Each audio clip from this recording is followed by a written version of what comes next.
21वां question देख लेते हैं। इसमें ये एवरेज का पार्ट है आपका। अभी तक आपका टाइम एंड डिस्टेंस हो चुका है और उसके बाद आपका पाइप एंड टैंक हुआ था और उसी के साथ साथ आपका वर्क एंड टाइम भी हुआ था और टाइम एंड वर्क हुआ था। और अब ये देख लेते हैं ये एवरेज का है, हिंदी में औसत है।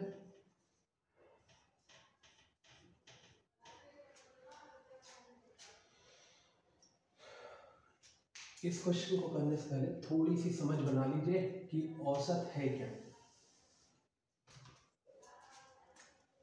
अगर कहीं पर औसत का जिक्र किया गया है तो औसत के लिए आप ये कह सकते हैं कि वो कहीं भी रखा हो। अगर वो लाइन ऐसे बनी है और इसमें कुछ चीजें रखी हैं तो इसका मतलब औसत उसके बीच का होगा। अगर वो लाइनें ऐसे रखी हैं तो औसत उसके बीच का होगा। कुल मिला के औसत हमेशा बीच में रहेगा। कहीं से भी लाइन हो, यहाँ कुछ भी हो, यहाँ 0 हो, यहाँ 1 हो, यहाँ 15 हो, यहाँ 16 हो, नंबर हो चाहे आदमी हो, कुछ भी हो, आपका औसत हमेशा बीच की वैल्यू रहने वाली है।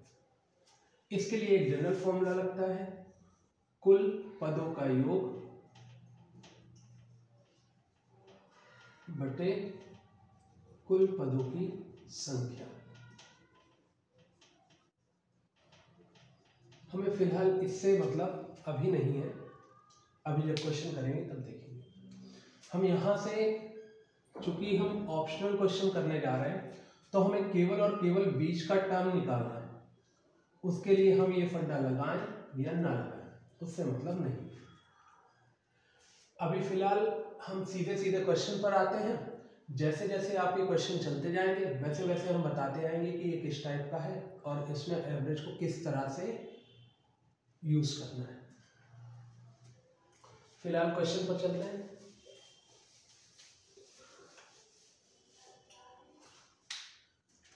एक की 11 दिन की औसत आय बताई जा रही है 90 है।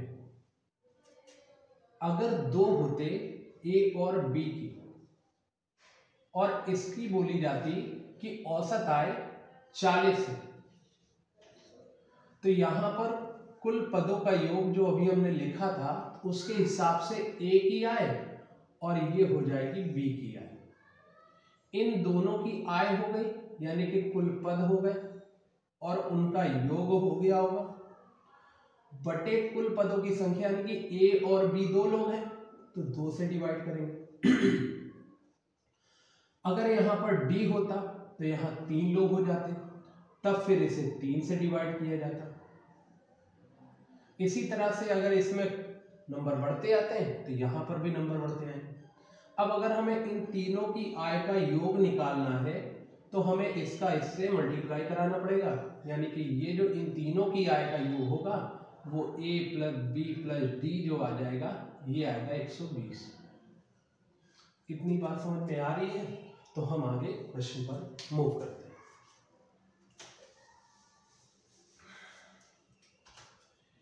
एक की 11 दिन की औसत आय 90 रुपए यानी कि 1 2 3 4 5 6 7 8 9 10 11 दिन तक एक कमाता है और जब उसका एवरेज निकाला जाता है यानी कि उसके लगभग बीच की वैल्यू निकाली जाती है तो वो कहते हैं कि 90 रुपए वो किसी दिन 60 कमाएगा, किसी दिन 40 कमाएगा, किसी दिन 120 कमाएगा, किसी दिन 180 कमाएगा। लेकिन जब इन सबको जोड़ करके उसके 11 का डिवाइड करते तो 90 आता है। तो हम ये कह सकते हैं कि जो भी नंबर है जिस तरह से भी लिखें इसे जब हम अगर बांटना चाहें तो हम ऐसा कर सकते हैं कि इससे इसमें उधार लेकर के इसमें मिला दें, इससे इससे निकाल दें, मतलब कुल मिलाकर के एक दूसरे से एडजस्ट करें तो हम सब जगह 90 लिख सकते हैं। ये एवरेज का टोटल मीन है, ऐसे लिख सकते हैं 90 हर जगह पर।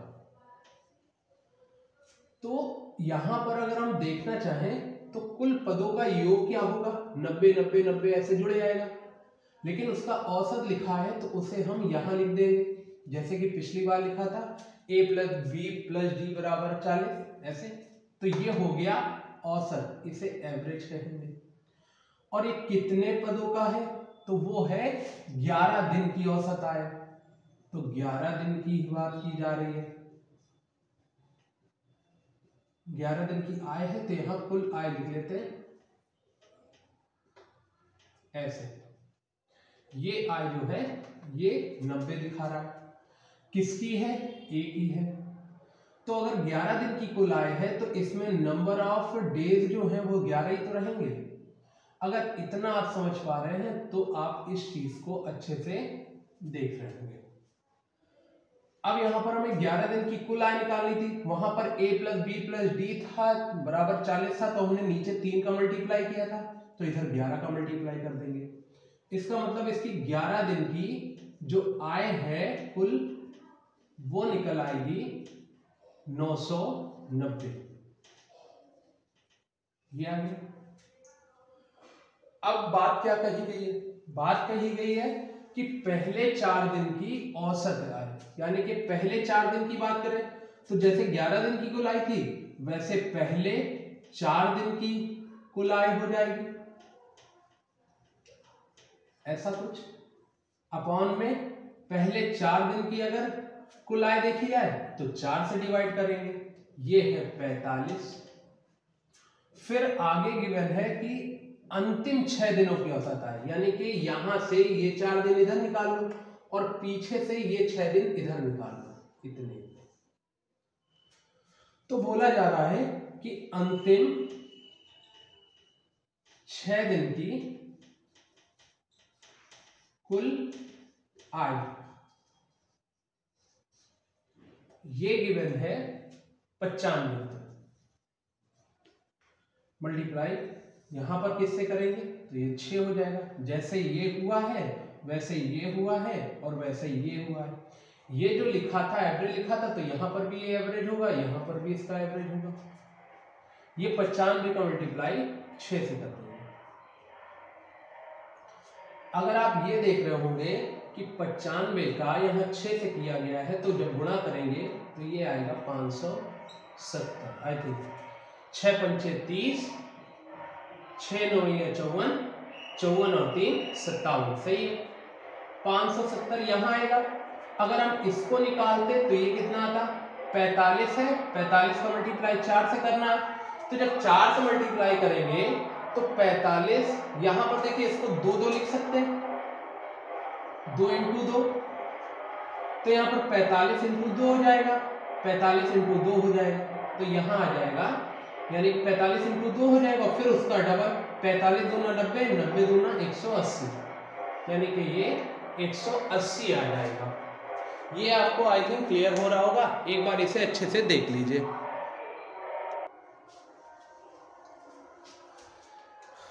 इसे देख लिया होगा, यहाँ कुल आय है,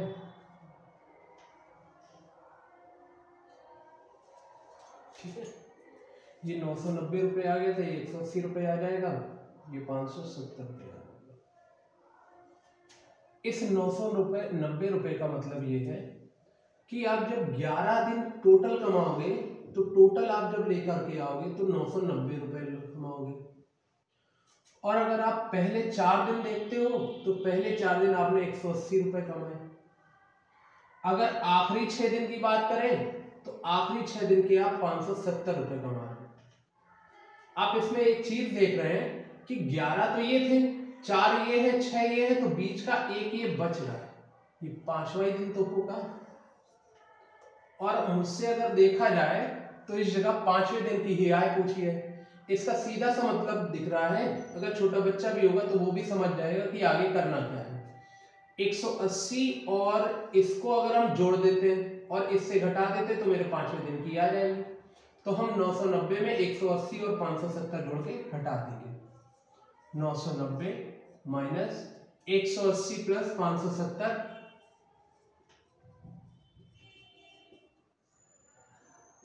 और यहां से माइनस करेंगे, 0 आएगा, 8 7 15 हो जाएगा, 5 1 6 1 7 हो जाएगा। इसको जब सॉल्व करेंगे तो इसमें से 4 और 2, 240 रुपये आ जाएगा। कुछ क्लियर होगा आपको। थोड़ा सा और आगे चलते हैं और थोड़ा एवरेज क्लियर होता जाएगा। अब इसके बाद 22वें नंबर पर चलते हैं, जो कि हमारा अगला क्वेश्चन है, उसको देख लेते हैं।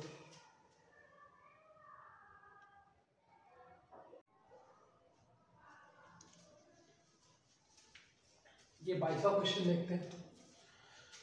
इसमें गिवन है कि एक स्कूटर सवार 150 किलोमीटर दूरी को 50 किलोमीटर प्रति घंटे की चाल से तय करता है, फिर इतनी ही दूरी को 30 किलोमीटर प्रति घंटे की चाल से तय करता है, तो पूरी यात्रा में उसकी औसत चाल क्या है। ये औसत के बारे में पूछा गया है। ये आपका क्वेश्चन डिस्टेंस एंड टाइम में भी आया था, एवरेज में भी इसको लगा सकते हैं। वही करेंगे औसत चाल यानी कि एवरेज का, जो हमने आपको बताया था कि v बार होता है। उसको लिखते कैसे ये भी बताया था हमने कहा था कि औसत चाल जब कभी आपको निकालनी हो तो यहाँ पर कुल दूरी बटे कुल समय यूज करा करके।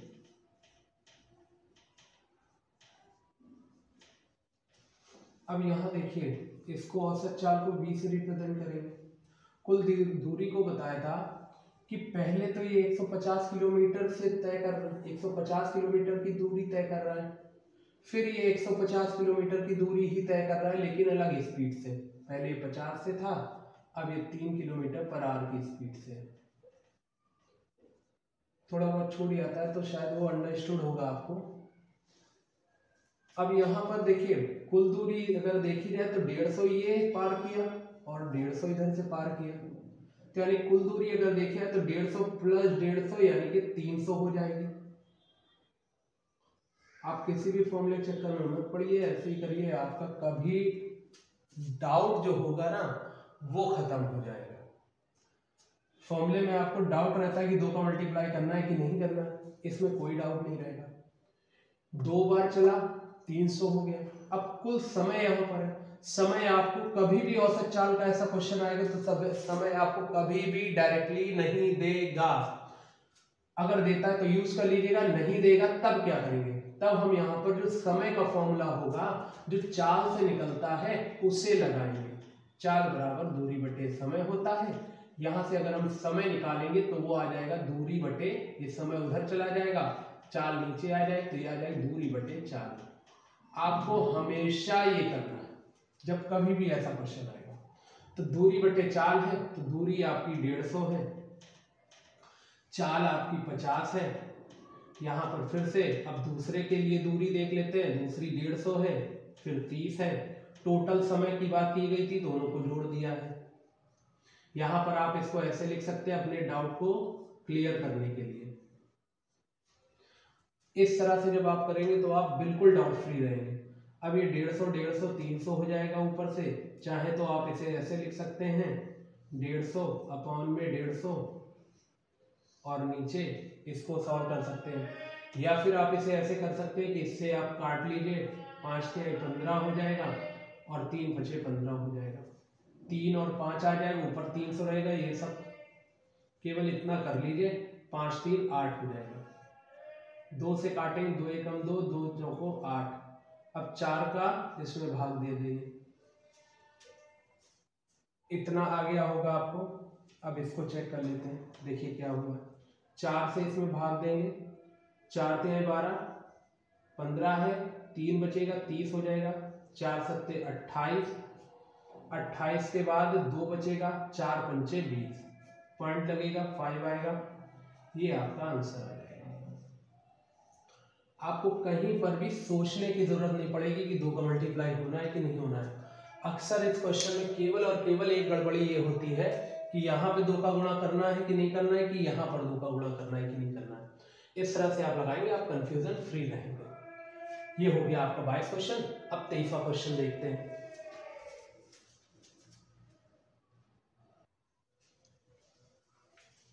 इसको देख लेते हैं। 23वां क्वेश्चन है, एक और क्वेश्चन है। इसमें कहा गया कंचन के 7 विषयों में औसत प्राप्तांक है 75। गणित को छोड़कर शेष विषयों में उसका प्राप्तांक 72 है। गणित में उसे कितने अंक प्राप्त किए। इसमें एक छोटी सी थ्योरी है, उससे कंप्लीट करते हैं और उसके बाद दोनों टेक्निक से लेते हैं, फिर उसी अकॉर्डिंग उसी तरह से मैक्सिमम क्वेश्चन जो हो सकते हैं उससे करते हैं। कंचन का 7 विषयों में औसत प्राप्तांक है, तो 7 विषयों का औसत प्राप्तांक देख लेते हैं। विषयों का कुल प्राप्तांक अगर देखा जाए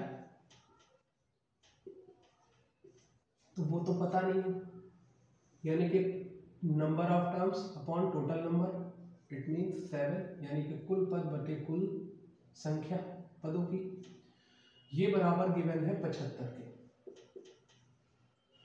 उसके बाद क्या होता है देखिए, फिर गणित को छोड़कर 6 विषयों में, यानी कि टोटल 7 विषय 7 सब्जेक्ट है, अगर गणित को छोड़ दिया जाता है तो बाकी बचे कितने सब्जेक्ट, वो हो गए 6। तो 6 विषयों का कुल प्राप्तांक देख लेते हैं।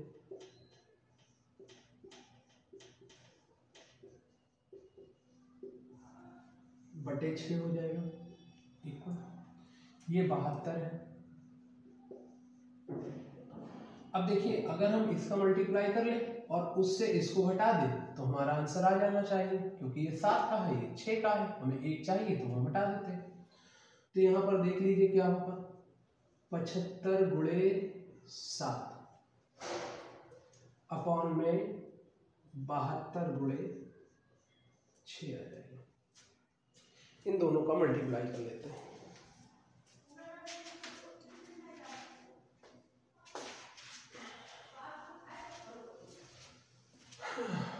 75 गुणे 7 ये आ जाएगा 7 गुना 35, 3 7 7 49 और 3 12। यहाँ पर देख लेते हैं 6 दूनी 12, 6 7 42 और 1 43। इससे इसको घटाएंगे, 5 में से 2 जाएगा 3 बचेगा, 12 में से 3 जाएगा 9 बचेगा, यानी कि 93 आ जाएगा।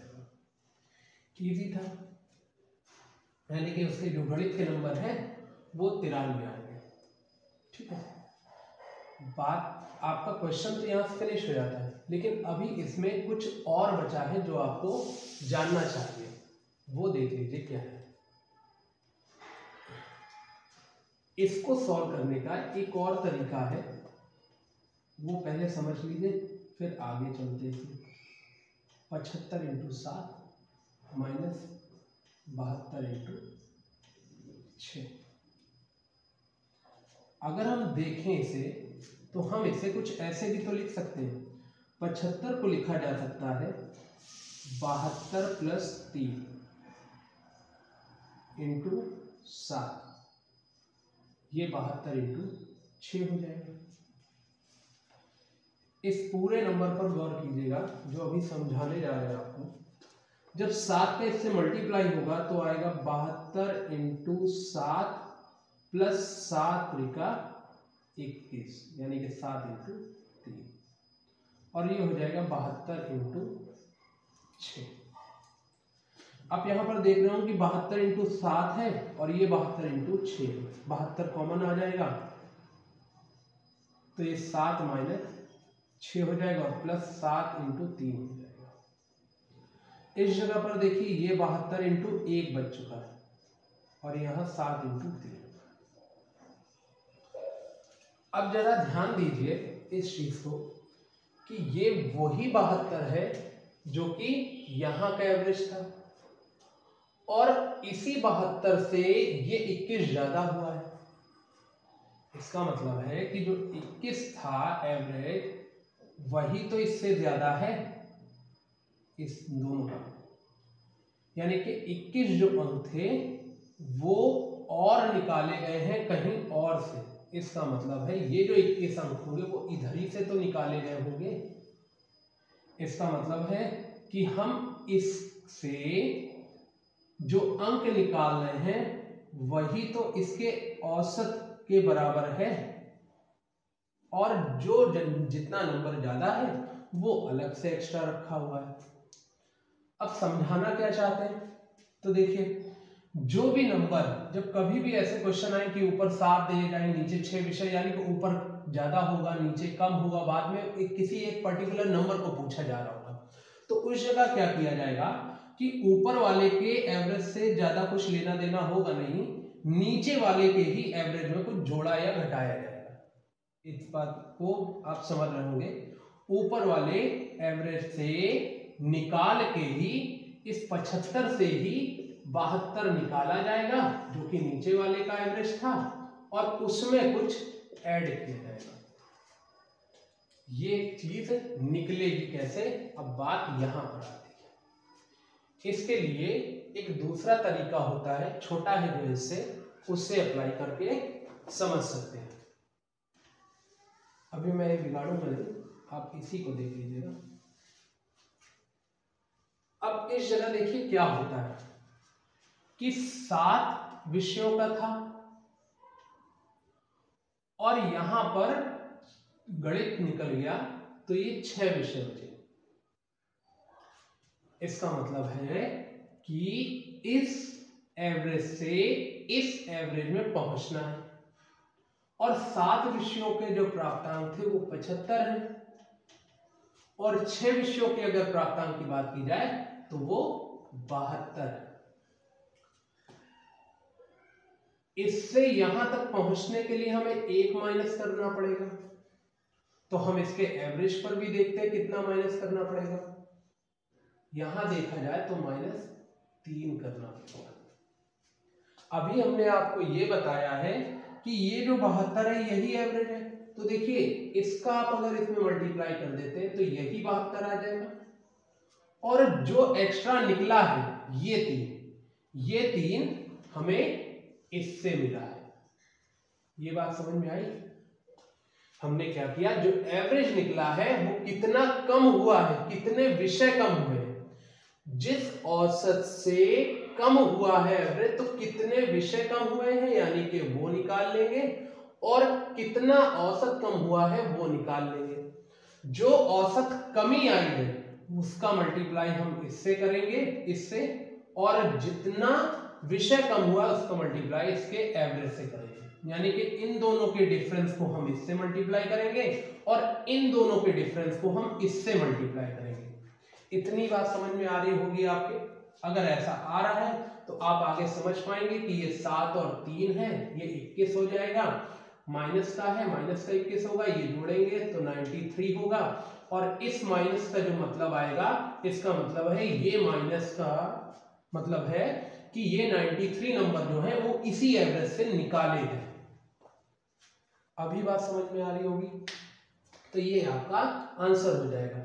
आपको ये सब बड़ा बड़ा कुछ करने की जरूरत नहीं है ऐसे क्वेश्चंस में। आप डायरेक्टली 7, 75, 6, 72 लिख सकते हैं। इससे इसको हटा करके मल्टीप्लाई कर सकते, इसको हटा करके इससे मल्टीप्लाई कर सकते हैं। ये आपका आसानी से हो जाएगा। इसी तरह के और क्वेश्चन होंगे तो उसे हम ऐसे ही करेंगे। अभी चलते हैं नेक्स्ट क्वेश्चन पे जो कि 24वां नंबर है।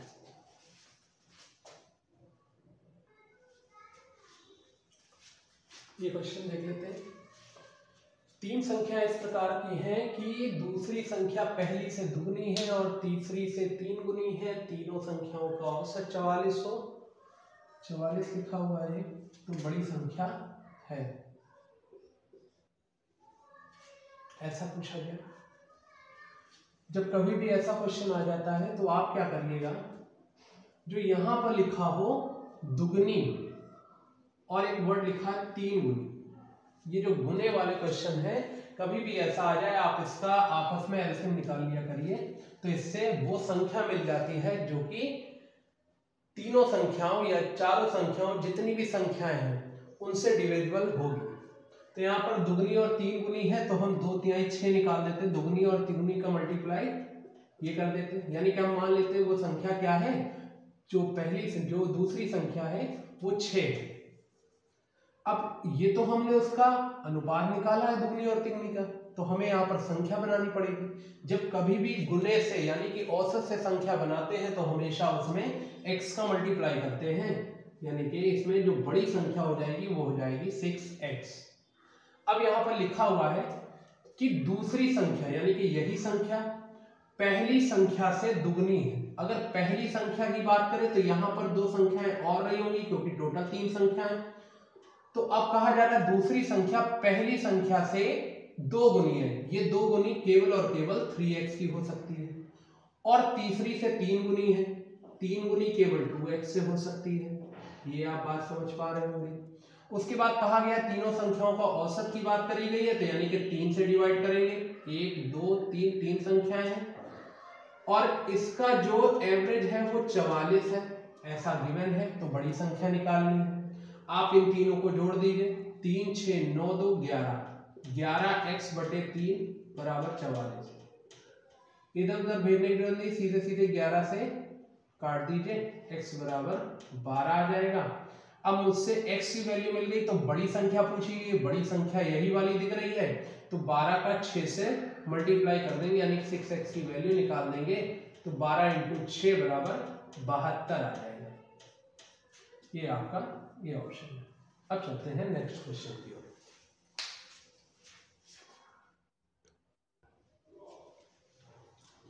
इसको देख लीजिए, 8 व्यक्तियों की औसत आयु 2 वर्ष बढ़ जाती है जब उनमें से एक व्यक्ति जिसकी आयु 24 वर्ष है उसके स्थान पर एक नए व्यक्ति को लाया जाता है। नए व्यक्ति की आयु पूछी गई है। क्वेश्चन करने से पहले थोड़ा रुकिए और सोचिए।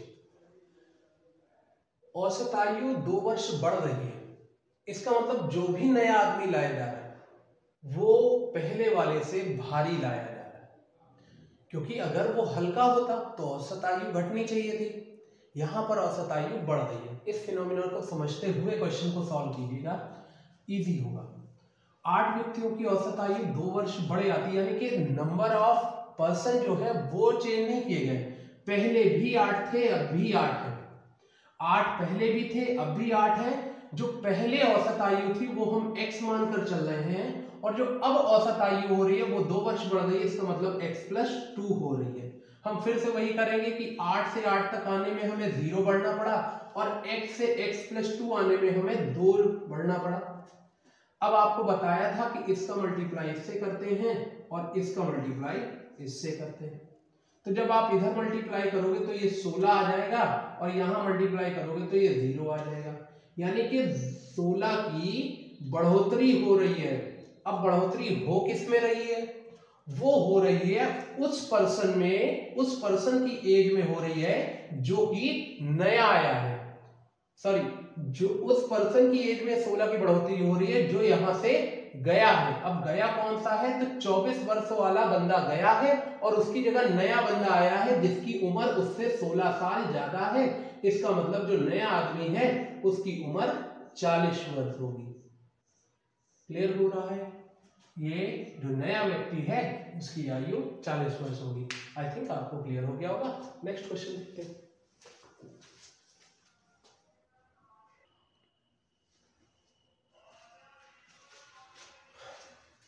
ये क्वेश्चन जो है वो एवरेज की बेसिक समझ को अलग अलग करता है, इसको समझ लेते हैं। एक व्यापारी की 5 क्रमागत महीनों की बिक्री है 6,435 रुपए। उसके बाद है अगले महीने की बिक्री है 6,927 रुपए। अगले माह की बिक्री है 6,855 रुपए, और उसके बाद उसकी बिक्री है 7,230 रुपए, और फिर है 6562 रुपए। आप यहां पर देख रहे होंगे कि 5 क्रमागत बिक्रियां 1 2 3 4 5। आगे पूछा जा रहा है कि वह छठे महीने में कितनी बिक्री करे कि उसकी औसत बिक्री 6500 है। तो अभी हमने आपको एक चीज बताई थी, लेकिन उससे पहले हम इसको बेसिक तरह से आपको समझा देते हैं। किया क्या जाना चाहिए, इसमें हमें छठे वाले की x मान लेनी चाहिए, उसके बाद यहां पर हमें 6 से भाग देना चाहिए क्योंकि number of terms upon total number, और इक्वल औसत जो है वो 6500 रहना चाहिए। आप इन सबको जोड़िए, इसका 6 से मल्टीप्लाई कीजिए, उसके बाद इन सबको उठा करके उससे लेस कर दीजिए, आंसर निकल आएगा। इजी, और उससे आंसर आपका आ भी जाएगा। सही भी है, थोड़ी कैलकुलेशन करनी पड़ेगी, लेकिन अभी हमने बताया कि बेसिक समझ इसकी थोड़ी सी ब्रेक करनी, वो समझ लेते हैं। ऐसे तो खैर हो ही जाएगा, इसको समझ लीजिए। देखिए 6500 मुझे एवरेज निकालना है, और अभी मैंने बताया था जब सबसे पहला क्वेश्चन एवरेज का कराया है तो उसमें मैंने बताया है कि हर जगह पर वो नंबर सेम हम कर सकते हैं। तो यहां पर अगर हमें 6500 एवरेज बनाना है, इसका मतलब हम यहां पर भी 6500 करें, यहां पर भी 6500 करें, यहां पर भी 6500 करें, और यहां पर भी 6500 करें, यहां पर भी 6500 करें, और यहां पर भी 6500 होना चाहिए। तब अगर हम 6 का मल्टीप्लाई करके इससे सॉरी इसको ऐड करके डिवाइड करेंगे तो ये 6500 आ जाएगा। आप देख सकते हैं एक इधर होगा 65, एक इधर, तो यहाँ से 6 6500 पूरे कॉमन लेंगे तो 1 1 1 1 1 1 यानी कि 6 हो जाएगा। इस पूरा 6 से 6 कट जाएगा, 6500 आ जाएगा। सही है। लेकिन अब देखिए 6500 मुझे कैसे करना है, उससे कितनी बिक्री करनी चाहिए। तो यहाँ पर अगर वो 6500 बिक्री कर देता है तो ये ज्यादा हो जाएगा, क्योंकि यहां पर ज्यादा, यहां पर ज्यादा, यहां पर ज्यादा, यहां पर ज्यादा, तो और ज्यादा बिक्री हो जाएगी। यानी कि वो बिक्री इससे कम करेगा और साथ में इनकी बिक्री को भी इसी में मर्ज करेगा, तब जाकर 6500 होगा। देख लेते हैं कि कितना ये ज्यादा कमा रहा है हर जगह पर।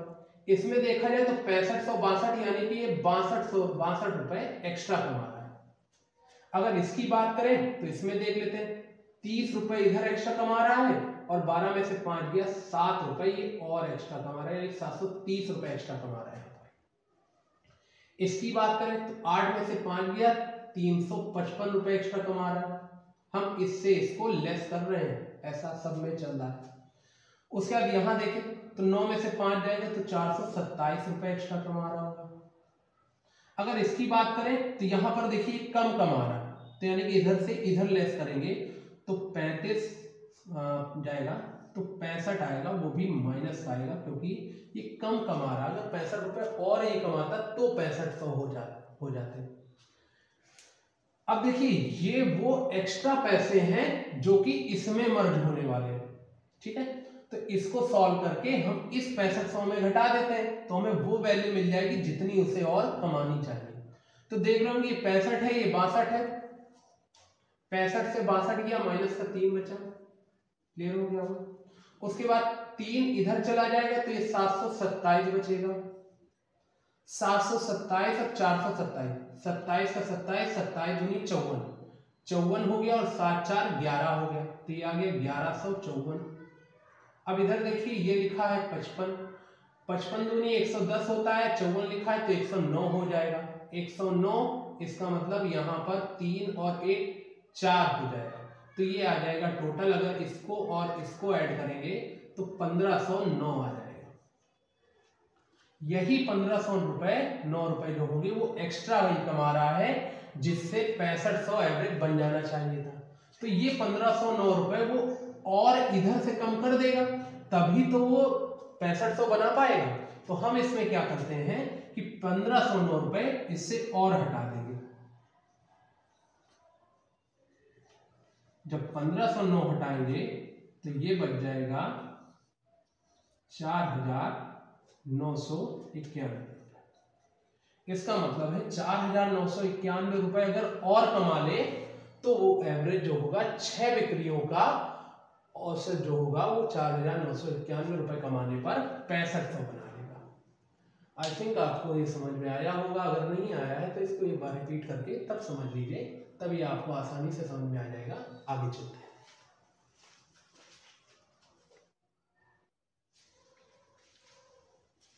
ये एवरेज में काफी फेमस क्वेश्चन है, ऐसे क्वेश्चन आते रहते हैं। 7 क्रमिक संख्याओं का औसत 20 हो तो उन संख्याओं में से सबसे बड़ी संख्या पूछी गई है। क्रमिक संख्या हमेशा ऐसे होती है जो क्रम से लगी होती है, जैसे कि 1 2 3 4, ये क्रमिक संख्याएं हैं। सम संख्या क्रमिक मानी जाएगी तो 2 4 6 8 हो जाएगी। विषम संख्या क्रमिक पूछी जाएगी तो 3 5 6 7 9 हो जाएगी, इस तरह से हो जाएगा।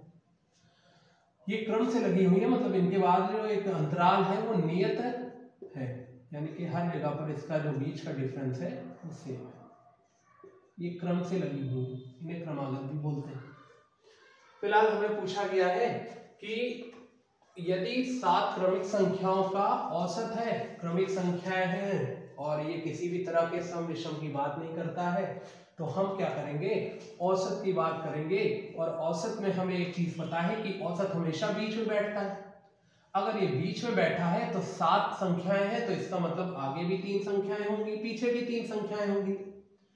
और अगर ये औसत की बात कर रहा है और आगे पूछा गया सबसे बड़ी संख्या बताइए, तो हम क्या करेंगे, आगे की 20, 21, 22 और 23। तो यहां पर जो इसकी सबसे बड़ी संख्या होगी वो 23 हो जाएगी। अगर पीछे की बात करें तो वो आप निकाल सकते हैं। फिलहाल हमारा आंसर जो है वो 23 होगा। नेक्स्ट क्वेश्चन देखते हैं।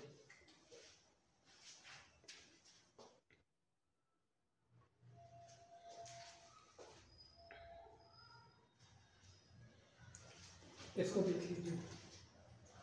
30 विद्यार्थियों की एक कक्षा में लड़कों की औसत आयु 15.2 वर्ष है। उसी तरह से लिखते हैं, 30 विद्यार्थी हैं और लड़कों की औसत आयु जो है वो 15.2 वर्ष है। कक्षा में 15 लड़के और आ जाते हैं, यानी कि जब वो 15 लड़के एक्स्ट्रा आएंगे तो अब कितने हो चुके होंगे, 45 लड़के। 45 लड़के और आ जाएंगे, मतलब 45 लड़के हो जाते हैं, तो पूरी कक्षा का औसत आधा वर्ष घट जाता है। आधा वर्ष का मतलब हो गया 0.5 ईयर। तो यानी कि ये 0.5 ईयर इधर से लेस हो जाता है, इसको घटा देते हैं। 12 में से 5 जाएगा 7 हो जाएगा, 15 में से ये जाएगा 14।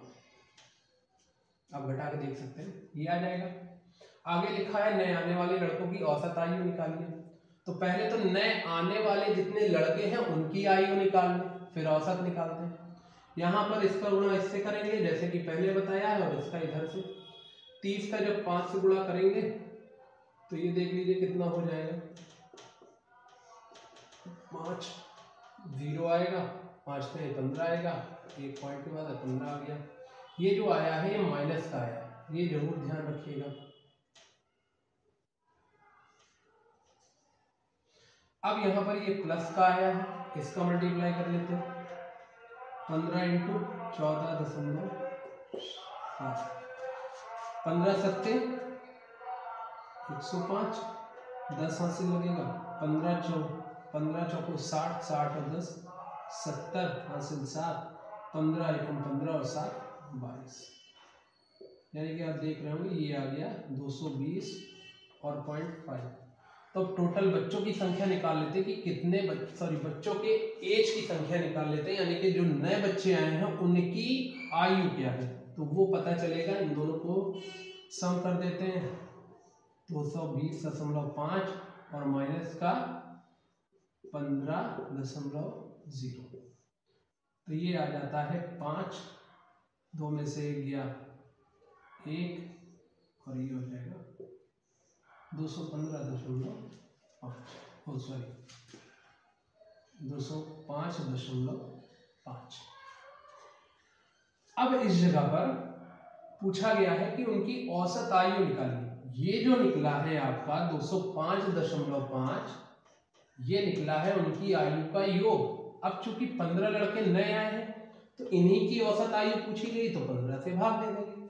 15 से भाग देंगे तो 15 एकम 15, 15 एकम 15, 5 बचेगा 55 होगा, 15 तिहाई 45 होगा, 10 बचेगा 105 होगा, 15 सत्ते 105 आ जाएगा। इसका मतलब उनकी औसत आयु जो होगी वो 13.7 हो जाएगी। क्लियर हो गया हमको? नेक्स्ट देखते हैं।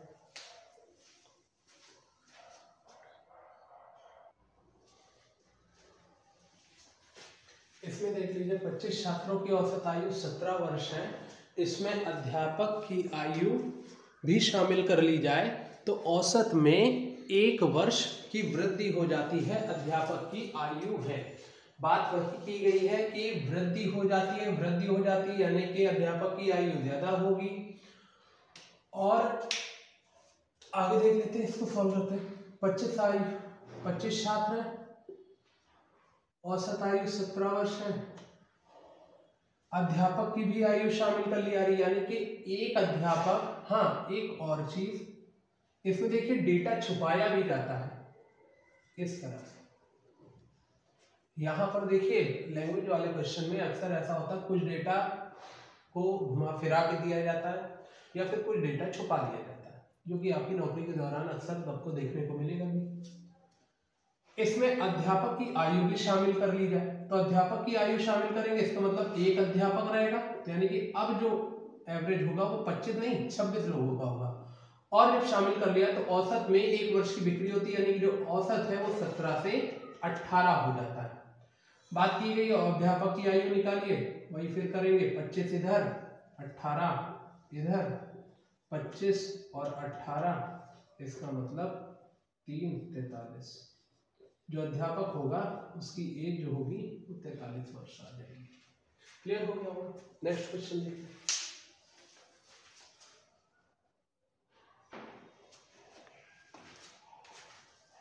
इसको देख लेते हैं।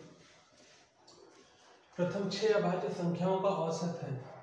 आपको अभी तक जितने भी क्वेश्चन कराए गए हैं वो सारे के सारे मेन टाइप हैं जो अक्सर क्वेश्चन पूछे जाते हैं एग्जाम में ज्यादातर। इधर देखते हैं। प्रथम 6 अभाज्य संख्याओं का औसत देखते हैं। तो आप ये याद रखिएगा कि जो अभाज्य संख्याएं होती हैं वो हमेशा 2 से स्टार्ट होती हैं। एक अभाज्य संख्या नहीं है, 2 से अभाज्य संख्या स्टार्ट होती है और अभाज्य संख्या वे होती हैं जो खुद से कट जाए या फिर 1 से कट जाए। एक में ऐसी कंडीशन फॉलो नहीं हो सकती है क्योंकि या तो 1 से कटेगा या तो खुद से कटेगा, दोनों ही एक ही नंबर मिल जाता है। आगे देखिए, 2 पहली अभाज्य संख्या है और ये दुनिया की इकलौती सम और अभाज्य संख्या दोनों है।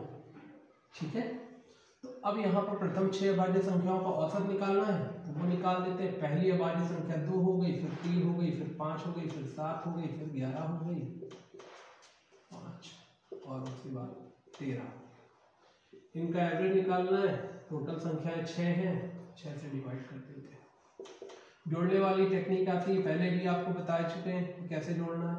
13 2 15, 11 3 14 और 7 5 12, 15 14 और 12।